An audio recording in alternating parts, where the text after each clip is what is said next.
Hello friends, welcome to the ISNE e-medical classes. Today we will discuss about the body mass index, that is BMI. What is BMI? BMI is derived from the weight and height of an individual. जो normal individual का wait and height है उससे हम क्या निकालते हैं?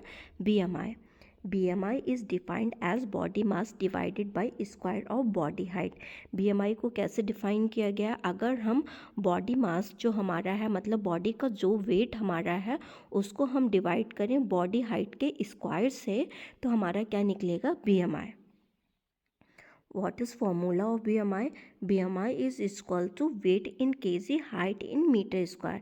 मतलब wait किस में होना चाहिए? हमारा किलोग्राम्स में होना चाहिए, और हाइट किस में होनी चाहिए? हमारी मीटर स्क्वायर में होनी चाहिए, और उसका हम क्या कर देते हैं? डिवीज़न कर देते हैं, तो हमारा क्या निकलता है? BMI. यूनिट क्या है BMI की? Metre square. BMI is quantify amount of tissue mass. जो BMI है उसको किससे लिया गया है? टिश्यू मास. टिश्यू मास मतलब मसल मास हो सकता है, फैट मास और bone mass. Categorise person underweight, normal weight, overweight. जब हम BMI निकालते हैं तो हम उसमें कुछ कैटेगराइज करते हैं, मतलब कैटेगरीज शिफ्ट करते हैं हम. वो क्या होती हैं? अंडर वेट में पर्सन जा सकता है, नॉर्मल वेट हो सकता है उसका, या फिर ओवर वेट हो सकता है पर्सन का. Next one, example of the BMI. Example क्या है BMI का? If weight is equal to 50 kg. अगर एक पर्सन का जो वेट है वो 50 kg है और उसकी हाइट क्या है? 154 सेंटीमीटर.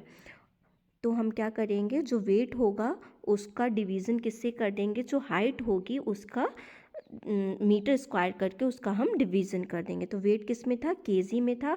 हाइट को हमने सेंटीमीटर में थी, तो हमने किस में चेंज कर दिया? मीटर में चेंज कर दिया. तो ये क्या हो गया? 1.54 मीटर हो गया. तो हम यहाँ पे हाइट का क्या कर देंगे? Metre square. जब हम हाइट का मीटर स्क्वायर करेंगे तो कितना हो जाएगा? 2.31. जब हम हाइट का मीटर स्क्वायर करने के बाद में किससे डिवीज़न हो रहा है हमारा? 50 से. जब हम उसका डिवीज़न करेंगे तो कितना निकलेगा हमारा? BMI जो निकलेगा वो 21.64 BMI निकलेगा. ये जो BMI है ये नॉर्मल है. Next one, classification of the BMI. अब हम किस तरीके से क्लासीफाई करेंगे? जो हमने ये देखो निकाला, ये कितना निकला? नॉर्मल निकला. हमने कैसे कह दिया इसको नॉर्मल है? तो कुछ BMI का क्लासिफिकेशन किया जाता है कुछ कैटेगरीज़ के अंदर. कौन कौन सी कैटेगरीज हो सकती हैं?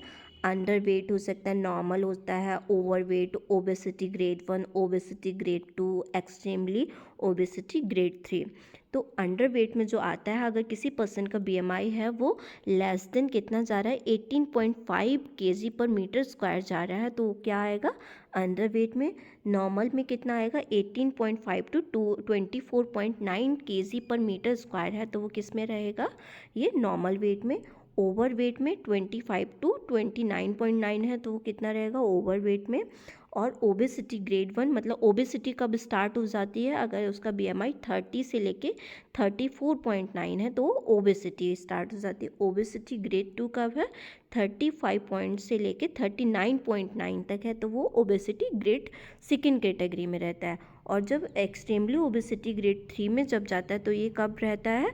जब उसका BMI जो होगा वो कितना हो जाएगा? मोर देन 40 kg पर मीटर स्क्वायर हो जाएगा, तो वो किस में जाएगा? ये एक्सट्रीमली ओबेसिटी मतलब ग्रेड 3 में चला जाएगा. Thank you so much class. That's all for today. If you like my video, kindly subscribe my channel and do like and comment below.